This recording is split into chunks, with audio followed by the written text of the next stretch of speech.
مسلم league نون کے senior رہنما senator Irfan Siddiqui نے بھارتی وزیر اعظم نریندر مودی پر تنقید کرتے ہوئے کہا ہے کہ رسوا ہونے کے بعد ایسا سیاپا کرنے کے بجائے چپ رہنا بہتر آپشن ہوتا، کیونکہ ذلت کے داغ بہت گہرے ہوتے ہیں، تقریروں سے نہیں دھلتے۔ بھارتی وزیر اعظم نریندر مودی نے قوم سے خطاب کیا تھا، لیکن وہ آف کلر نظر آئے۔ انہوں نے اپنی تقریر میں پہلگام واقعے کو ظلم قرار دیا اور پاکستان پر روایتی الزامات کو دہرایا۔ اس تقریر سے متعلق گفتگو کرتے ہوئے عرفان صدیقی نے کہا کہ مودی کی تقریر شرمناک شکست کا اعتراف ہے۔ بھارتی وزیر اعظم کی باڈی لینگویج ایک ہارے ہوئے شخص کا نوحہ تھی۔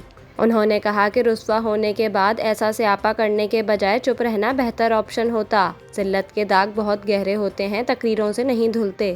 سینیٹر عرفان صدیقی کا کہنا تھا کہ نریندر مودی کو اب اپنی عوام سے جنگ لڑنی ہے، انہیں عالمی سطح پر بھی جواب دینا ہوگا۔